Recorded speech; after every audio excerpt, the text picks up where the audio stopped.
Hey everybody, how y'all doing? Are you okay?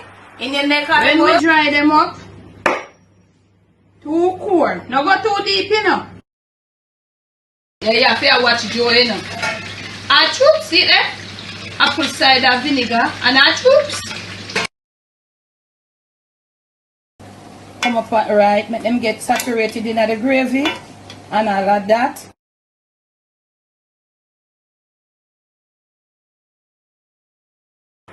Hey everybody, how y'all doing? Are you okay? In your neck When we dry them up, too cold. Now go too deep, you know. Yeah, you have to watch Joe, you know. Our troops, see there? Apple cider vinegar and our troops. Come up right, make them get saturated in the gravy and all of that.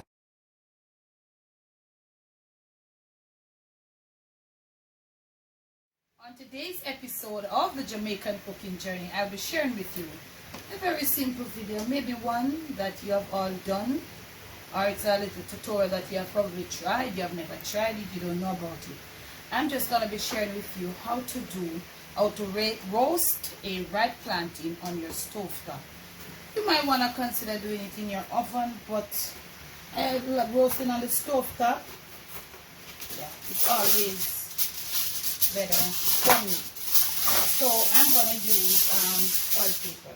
I have here 2 plantains. This is considered overly. So when this one is properly cooked, it will be soft and all of that, as if you fry it. If you fry this one, it will be soft and it will be like easy to burn and all of that. Some people like it that way. I honestly don't like it that way. And also roasting your plantain too is more healthier. You know, the olipa, it not absorb the olipa oil. So what I'm gonna do, I'm gonna show you how you do it. You nip off that little part down the bottom, and it has some different intersections, I would say, you know, right there. So I'm using my knife to core it right there. This is to enable when it is finished, to remove the skins properly, because this thing is gonna get super hot when it's roasted or when it's finished cooking. Okay, so we want to put all of these little parts right, so you just pull it up. It won't be so hard. This is the overly ripe one, you see it, as opposed to this one here. See it? Right. And we are still gonna do the same thing.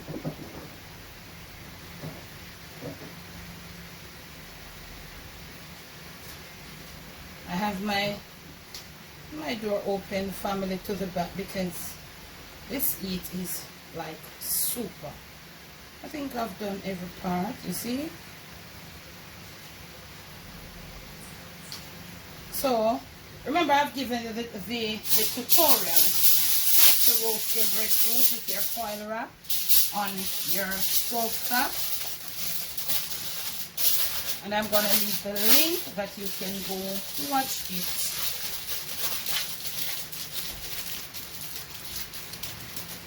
And remember, you don't want to get your flame up too high. Okay? You want to wrap it tight, let it the foil paper. Okay. Now I'm going to do it on the stove top. Now, if you got a burner with a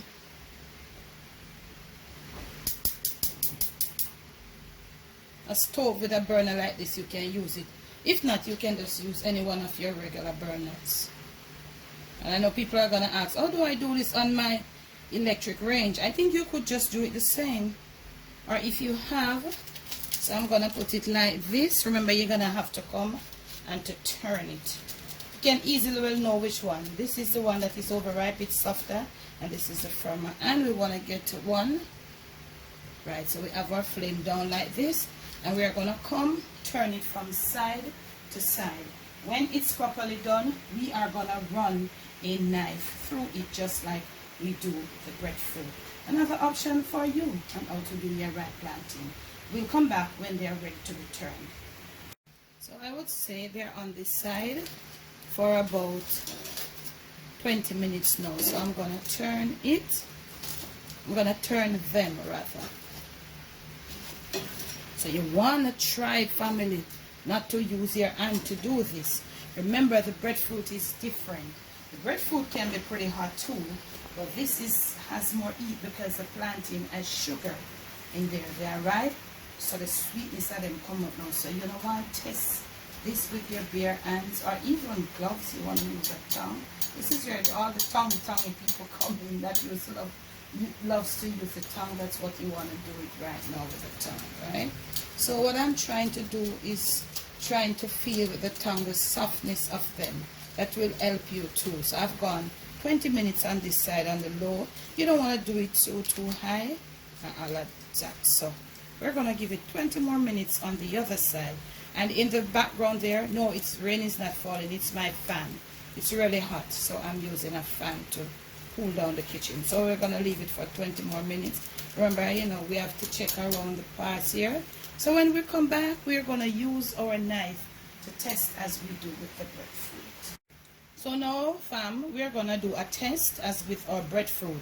Remember, this is a different thing. The breadfruit is totally different shape from this thing. So you can't test at the middle only. The most critical parts are at the ends. So you want to see the knife goes through, it bucks on the grid there. You want to make a few right through. Yes, and this one is pretty done. This was the one that wasn't so ripe. It was ripe, I mean, it wasn't overly ripe.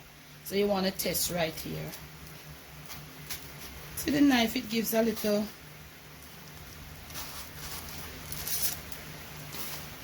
The middle is okay.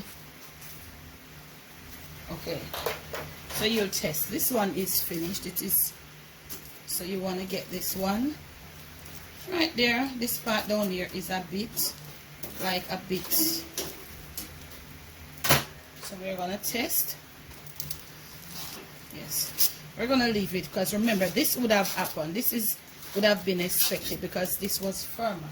So it would take longer. So in the next clip, I'm going to leave it on a plate. I'm going to leave it for some time. Give it some time before you try to remove the foil. It's trapped under there with heat. It is an overly ripe plantain, which has a lot of sugar, and that makes it so hot.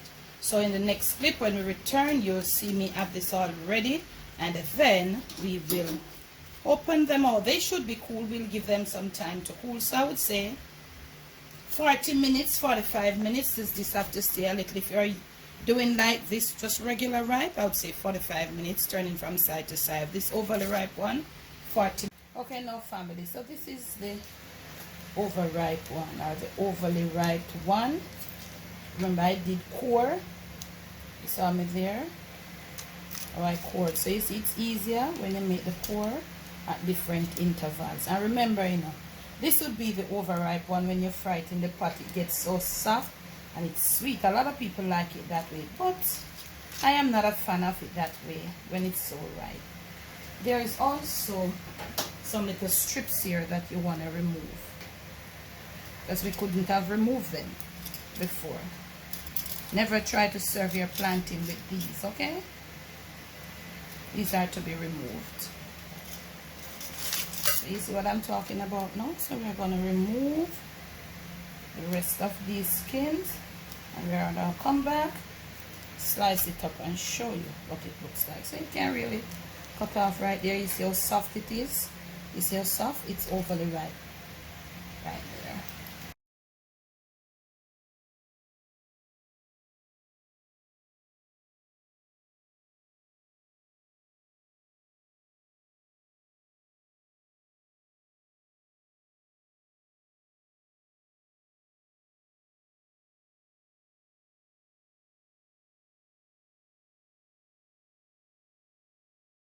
So family, this is the one that was just regularly ripe. You can see the difference. It's firmer when you cut it. More easier to handle. Like that. And it will not be as sweet as the overly ripe one. So let us clean our plate and do some presentation. From my kitchen to yours, from my Jamaican kitchen to your family table, to your palate, and most of all to your stomach. It is roasted ripe plantain done on your stovetop. Please do enjoy. I want you to look at the texture of the overly ripe one right there. This is how it looks. Yeah. So you will make your decision on which one, and this is the one that is just regularly ripe, firm, and all of that. Just as you fry it when it's just regularly ripe, and it's firm and nice, and when you fry it when it's overly ripe, it's soft. Make your choice. Be you, do you. Most of all, love you. Some of the stovetop roasted ripe planted.